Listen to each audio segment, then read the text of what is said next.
खुल जाएंगे आपके सारे रास्ते। परीक्षा में सिलेक्शन ले तो सही, जीवन में सब होगा हासिल, तू सिलेक्शन की जिद पर अड़ तो सही।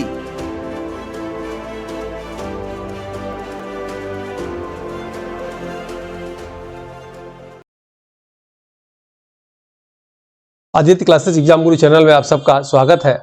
आज हम लोग की क्लास ऐतिहासिक महत्वपूर्ण कथनों से रहेगी जो अक्सर एग्जाम में पूछे जाते हैं। याद रखिएगा, प्रतियोगी परीक्षाओं में बार बार पूछे जाने वाले प्रमुख कथन के विषय में चर्चा करेंगे। ये वीडियो लंबा ना हो जाए इसलिए इसे 2 भागों में करेंगे।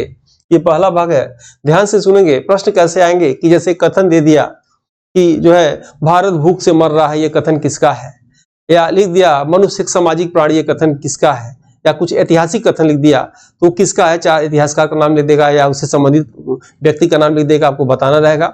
तो डायरेक्ट कथन हम बता रहे हैं, बाकी आप इसको देख लीजिएगा, ठीक है। पहला है इसमें कि जानसोर का कथन आता है, क्योंकि ये इतिहास भारतीय राष्ट्रीय आंदोलन से संबंधित प्रमुख कथन है तो उसी से नाम दिख रहेगा कि जमींदार भूमि का मालिक है वह स्वामित्व अस्थायी है। जेम्स ग्रांट का कथन आता है कि संघर्षकर्ता जब चाहे हटा सकते हैं, ठीक है। ये भारत में जब अस्थायी बंदोबस्त लाया गया था, टैक्स लिया जा रहा था, तो वहां ये कथन आता है। टी.आर. होम्स का कथन आता है कि बर्बरता एवं सभ्यता के बीच का ये युद्ध है। ये 1857 के जो है जब विद्रोह होता है उस समय ये कथन आता है, याद रखिएगा। और ये जो है जब अस्थायी बंदोबस्त 1773 में आता है उस समय का ये स्टेटमेंट है। और आर.सी. मजुमदार क्या कहते हैं 1857 का जो विद्रोह होता है उसे आर.सी. मजुमदार जो है सिपाही विद्रोह कहते हैं, याद रखिएगा। बी.डी. सावरकर का कथन है कि यह एक सुनियोजित स्वतंत्रता संग्राम है, यानी 1857 से जो है ये शुरू किया गया था, तो वहां से स्टेटमेंट को ले चलते हैं। महत्वपूर्ण स्टेटमेंट भी आगे अभी आने वाले हैं। यहां देखेंगे, एकमात्र ऐसा व्यक्ति जिसके विषय में कहा जाता है कि करोड़ों लोग उसे शैतान समझकर पत्थर मारते हैं और लाखों लोग उसे देवता समझकर पूजा करते हैं, इसके विषय में कहा जाता है तो कार्ल मार्क्स के विषय में कहा जाता है। दास कैपिटल पुस्तक पूछेगा, दास कैपिटल पुस्तक किसका है तो कार्ल मार्क्स का है। अब देखेंगे कि सुअर्पण या घिनौनी अंग्रेजों की नीतियों को कहने वाला किस विचारकवाद का कथन है तो कार्ल मार्क्स का है, याद रखिएगा। डलहौजी का कथन क्या आता है कि आप लाल किला छोड़ दीजिए। आप जानते होंगे भारत में डलहौजी ने हड़प की नीति लाए थे। हड़प की नीति भारत में जो है रेल डाक तार डलहौजी ने ही शुरू किया था, और जो है हड़प नीति के अंतर्गत जो है इनका एक स्टेटमेंट आता है कि आप लाल किला छोड़ दीजिए। किसके लिए? बहादुर शाह जफर द्वितीय के लिए, ठीक है। नेक्स्ट आप देखेंगे, अंग्रेजों का एक दुधारू गाय राज्य अवध को कहा जाता है। जैसे कहने का मतलब है कि जब अंग्रेज जब भी अवध के शासक से पैसा मांगते थे तो अवध के शासक जो है खजाने से पैसा निकाल के दे देते थे। तो इतिहासकारों ने क्या कहा कि अंग्रेजों का एक दुधारू गाय क्या है, अवध को कहा जाता है। नेक्स्ट आप देखेंगे, 1850 लेक्स लॉकी एक्ट, हिंदू से ईसाई बनने पर पिता की संपत्ति मिलेगी, ये उसके अंतर्गत आता है। मैगलस का कथन आता है कि दैवी योग से भारत का साम्राज्य मिला है ताकि ईसाई धर्म उत्तर से दक्षिण तक फैलाया जाए।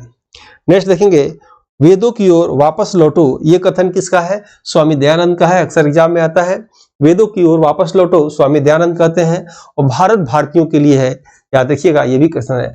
मंगल पांडे जी का कथन क्या आता है कि धर्म के लिए विजय के लिए उतर पड़ो, ठीक है। किसका है? मंगल पांडे का है। मिर्जा गालिब का क्या आता है कथन कि मेरे सामने एक रक्त का समुंदर है।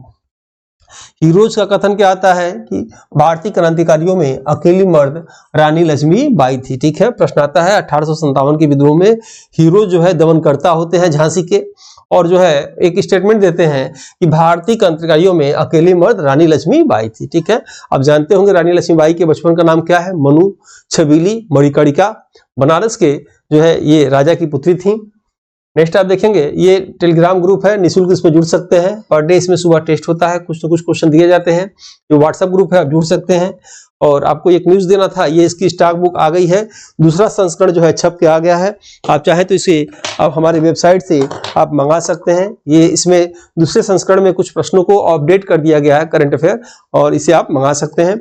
और ये दूसरी बुक आ गई है, थियरी वाली बुक, इसे भी आपको मंगा लेना चाहिए। और इसमें 2 से 6 यूनिट तक है, हिंदी माध्यम से है, बिल्कुल आयोग के सिलेबस के अनुसार इसे बनाया गया है। आप देखेंगे हर चैप्टर के बाद जो है इसमें जो है एमसीक्यू दिए गए हैं, लगभग 19 प्रैक्टिस सेट दिए गए हैं। एक प्रैक्टिस सेट में इसमें 30 क्वेश्चन है। इस बुक को मंगा सकते हैं, दोनों को चाहे तो इस बुक को मंगा सकते हैं। कम्बो पैक मंगाने से 100 रुपये आपको सस्ता पड़ेगा। इसको जो है www.examsiddhi.com पे हमारी वेबसाइट है, वहां जाके आप इसे परचेज कर सकते हैं। टेस्ट सीरीज के विषय में और क्लास के विषय में भी डिटेल जानकारी आपको यहीं से मिल जाएगी। या जो नंबर आप देख रहे हैं इस नंबर पे फार बुक लिखेंगे, फार टेस्ट लिखेंगे, तो फार बुक या टेस्ट जो भी आपको चाहिए तो आपको जो है टीम द्वारा उसकी रिप्लाई या उसकी लिंक दे दी जाएगी। ठीक है, आइए क्लास को आगे देखते हैं। तो ये आप मंगा सकते हैं इसको। और जो है ये टेस्ट सीरीज है, आपको बताना है इसके विषय में बता दें कि इसमें भी ई पीडीएफ नोट्स मिलेंगे आपको। ई पीडीएफ नोट्स पे ही वीडियो पढ़े रहे मिलेंगे, वीडियो पे ही आपको टेस्ट मिलेगा और टेस्ट पे फाइनल टेस्ट मिलेगा, तब जाके जीएस पेपर में पूर्णता आएगी हमारे हिसाब से। इसमें आपको ई पीडीएफ नोट्स मिलेंगे, हिंदी इंग्लिश में मिलेगा। 2014 से लेकर अब तक के इसमें साल भर पेपर इसमें मिलेंगे, याद रखिएगा। रेगुलर प्रैक्टिस सेट मिलता है, रात को 9 बजे पर डे टेस्ट होता है, याद रखेंगे आप। और आप जो है रैंक देख सकते हैं, जो लोग परचेज कर चुके हैं वो लोग टेस्ट देने के बाद जो है जहां सबमिट करते हैं व्यू ऑप्शन देखेंगे कि कौन सा आपका प्रश्न गलत हुआ है, कौन सा सही हुआ है। जो गलत होता है रेड बन जाता है, जो सही है ग्रीन बन जाता है। इसको जरूर आप देखेंगे टेस्ट देने के बाद। और टेस्ट सीरीज के रूप में सैकड़ों इसमें आपको syllabus wise test, model paper, unit wise test आपको मिलेंगे। रेगुलर इसमें ऑर्गेनाइज क्लास मिलेगा, सीक्वेंस में क्लास मिलेगा, याद रखिएगा। यूट्यूब पे सभी क्लासेस नहीं होती हैं। इसका रेट 1999 है, लेकिन 1299 में इसको दिया जा रहा है। और याद रखिएगा अपनी गलतियों को एग्जाम से पहले प्रैक्टिस करके सुधारें, ताकि गलतियां एग्जाम सेंटर में आपकी ताकत बनकर आपको जीत दिलाए। अभ्यास करने से प्रैक्टिस होता है, याद रखिए। अभ्यास करने से पूर्णता आती है, थर्डाइक क्या करते हैं। इसलिए एग्जाम से पहले जितना हो सके एमसीक्यू को आप हल करें। आइए नेक्स्ट देखेंगे। कुंवर सिंह के हाथ में गोली लगी, झंडे के नीचे मर गए, मरने के बाद इनके लड़के अमर सिंह नेता बनते हैं। याद रखिएगा लॉर्ड कैनिंग का कथन आता है कि भारतीय शासकों ने तूफान को रोकने के लिए अवरोध का कार्य किया। जॉन लॉरेंस का कथन आता है कि अंग्रेज अगर विद्रोही में एक भी योग्य नेता होता तो हम हार जाते हैं। ये कथन किसका है? जॉन लॉरेंस का आता है। तिलक का कथन है कि दूसरे के पत्नी का खर्च उठाने के समान है रेल व्यवस्था। ढलौजी ने जो रेल व्यवस्था बनाया उसके लिए तिलक का स्टेटमेंट आता है कि दूसरे की पत्नी खर्च उठाने के समान है। जीवी जोशी का कथन है कि भारत की तरफ से रेलवे ब्रिटिश उद्योगों को दी जाने वाली आर्थिक सहायता जैसा है। एडविन अर्नाल्ड का जो है कथन आता है कि रेलवे भारत के लिए वह कार्य कर देगी जो अकबर और टीपू सुल्तान नहीं कर पाए। दादा भाई नौरोजी द्वारा लंदन में एक लेख निकाला जाता है, इंग्लैंड टेस्ट टू इंडिया। इसी में धन निकासी का सिद्धांत प्रस्तुत किया जाता है। आप जानते होंगे दादा भाई नौरोजी की पुस्तक का नाम poverty and un-British rule in India है। धन निकासी का भी इन्होंने सिद्धांत दिया था। दादा भाई नौरोजी भारत में सबसे पहले राष्ट्रीय आय दिए थे 1867 में। और जो है गरीबों, जेल में बंद कैदियों के आधार पर सबसे पहले गरीबी का आंकड़ा निकालने का भी इन्होंने अनुमान किया था। भारत भूख से मर रहा है, इन्हीं का कथन था। यहाँ आप देखेंगे रमेश चंद्र दत्त ने भारत के आर्थिक इतिहास पर प्रथम पुस्तक इकोनॉमिक हिस्ट्री ऑफ इंडिया लिखा। इनका कथन है कि सूर्य द्वारा जल का ग्रहण करना ही अंग्रेजों को कर देने जैसा है। अंग्रेजों द्वारा लिया गया कर टेम्स नदी के किनारे वर्षा करता है और राजाओं द्वारा लिया गया कर भारत में वर्षा करता है। यह किनका कथन है? तो रमेश चंद्र दत्त का। इनकी पुस्तक का नाम भी एग्जाम में आता है, इकोनॉमिक हिस्ट्री ऑफ इंडिया, याद रखिएगा। आरसी दत्त के नाम से भी इनका नाम आता है। नेक्स्ट है शिशिर कुमार घोष के विषय में। इनकी अमृत बाजार है पत्रिका और संपादन इन्होंने किया था। इनका कथन है कि अंग्रेज यह नहीं जानते कि इस शल्य क्रिया के फलस्वरूप उनका मरीज किस परिस्थिति में पहुंच जाएगा। यह कथन किसका है? शिशिर चंद्र घोष का है। इनकी पत्रिका का नाम अमृत बाजार है। ठीक है। एओ ह्यूम का विचार था कि क्यों न एक ऐसा संगठन बना दें जिसमें लोग बैठेंगे, अपनी समस्या कहेंगे, हमारी नीतियों को समझेंगे। इसे ही सेफ्टी वाल का सिद्धांत कहा गया है। नौरोजी का कथन है कि राजा जनता के लिए बने हैं, जनता राजा के लिए। ठीक है।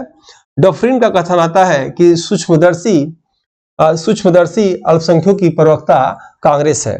ठीक है।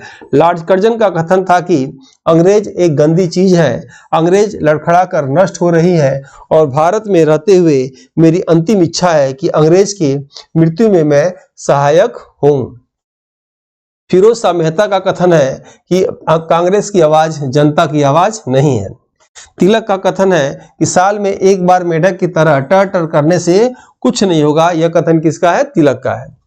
गोपाल कृष्ण गोखले जी का कथन आता है कि आबादी का एक अधिकतर हिस्सा अज्ञानी है, सनातनी भाव से चिपका है, किसी भी प्रकार से परिवर्तन को समझने में यह असमर्थ है। सुरेंद्र नाथ बनर्जी का पुस्तक है ए नेशन इज मेकिंग में कहा गया है इंग्लैंड हमारा राजनीतिक नेता है।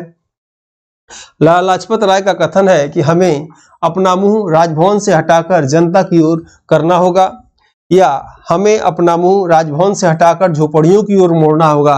हम अपना मुंह सरकार से अपील करने के लिए न खोलें बल्कि आम जनमानस से अपील करने के लिए खोलें। ठीक है। लाला लाजपत राय का कथन है कि नरमपंथियों ने 20 वर्षों तक जो निरर्थक आंदोलन चलाया उसमें इनको रोटी के स्थान पे पत्थर मिले। नेक्स्ट आप देखेंगे लाला लाजपत राय ने कांग्रेस अधिवेशन को कहा शिक्षित भारतीयों का राष्ट्रीय मेला। बाल गंगाधर तिलक ने कांग्रेस अधिवेशन को कहा चापलूसों का सम्मेलन या छुट्टियों का ये मनोरंजन है। नेक्स्ट है विपिन चंद्र पाल ने कांग्रेस अधिवेशन को कहा याचना संस्था। नेक्स्ट स्टेटमेंट है कि बंकिम चंद्र चटर्जी ने कांग्रेस अधिवेशन को कहा कांग्रेस के नेता पदों के भूखे हैं। ठीक है। नंदलाल बोस द्वारा संविधान के पन्नों की चित्रकारी की गई थी, याद रखेंगे आप। गोखले का कथन है कि बंग भंग एक निर्मम भूल है, कर्जन की तुलना औरंगजेब से किए। किसने किया? गोपाल कृष्ण गोखले ने किया, जो महात्मा गांधी के राजनीतिक गुरु भी थे। मिंटो ने कहा कि सूरत में कांग्रेस विघटन हमारी सबसे बड़ी जीत है। ठीक है। नेक्स्ट आप देखेंगे लेनिन का कथन है कि अब भारत को अंग्रेज अधिक दिनों तक गुलाम बनाकर नहीं रख सकते क्योंकि भारत का मजदूर जाग चुका है। नेक्स्ट आप देखेंगे आरसी मजुमदार का कथन है पाकिस्तान की नींव 1916 के लखनऊ अधिवेशन में रख दिया गया है। और जो है ये वीडियो लंबा ना हो जाए फिर भी आइए देखते हैं गांधी जी का कथन। इसमें गांधी जी का कथन आता है कि लखनऊ अधिवेशन शिक्षित एवं धनी मुसलमानों का एक समझौता था। यजुर्वेद में कहा गया है कि ईश्वर सत्य है, ईश्वर सर्वव्यापी है, ईश्वर कण में रहता है। ठीक है। गांधी जी का मत है कि सत्य ही ईश्वर है। गांधी जी का कथन आता है कि यह धनी हिंदू मुस्लिम अमीरों का सम्मेलन है। 1916 के लखनऊ अधिवेशन को गांधी जी क्या कहते हैं? ये धनी हिंदू मुस्लिम अमीरों का सम्मेलन है। ठीक है। गांधी जी का एक और कथन आता है कि ये हमारे साम्राज्य और साम्राज्य की सेवा न करना आत्महत्या के समान है। C.F. एंड्रूज का कथन है कि जानबूझकर की गई क्रूर कार्रवाई है। ठीक है। ये जालियांवाला बाग कांड के विषय में ये कहते हैं। ठीक है। इसी के साथ जो है ये पहला भाग था जिसको हमने इस क्लास के माध्यम से दिया आपको। दूसरे भाग में मिलते हैं हम लोग नेक्स्ट वीडियो में। तब तक के लिए जय हिंद जय भारत। इस समान अध्ययन की मॉडल पेपर बुक को हिंदी एवं अंग्रेजी दोनों भाषा में तैयार किया गया है, जो कि समान अध्ययन एग्जाम में किसी भी प्रदेश के असिस्टेंट प्रोफेसर एग्जाम, जीडीसी प्रवक्ता एग्जाम के साथ LT grade, GIC, TGT, PGT आदि एग्जाम में सहायक सिद्ध होगा। उपरोक्त एग्जाम के विगत वर्षों के पेपर का एनालिसिस करने के बाद वर्तमान एग्जाम पैटर्न पर इसको अनुभवी टीम द्वारा तैयार किया गया है, जो कि आपके समान अध्ययन जनरल स्टडीज एग्जाम के स्कोर को बढ़ाने में सहायक सिद्ध होगा। इन एग्जाम की कुंजी जीएस पेपर होता है। इसमें 4 बुक में 80 मॉडल पेपर हैं, जिसमें समान अध्ययन सिलेबस के सभी क्षेत्रों से महत्वपूर्ण व चुनिंदा प्रश्न हैं, जो कि अक्सर एग्जाम में पूछे जाते हैं। इस बुक पैक में आपको एक OMR शीट बुक और अमेजन डिलीवरी चार्ज फ्री मिलेगा। इस बुक के लिए आप 97 95 96 2010 पर व्हाट्सएप में फॉर बुक लिखकर भेज सकते हैं।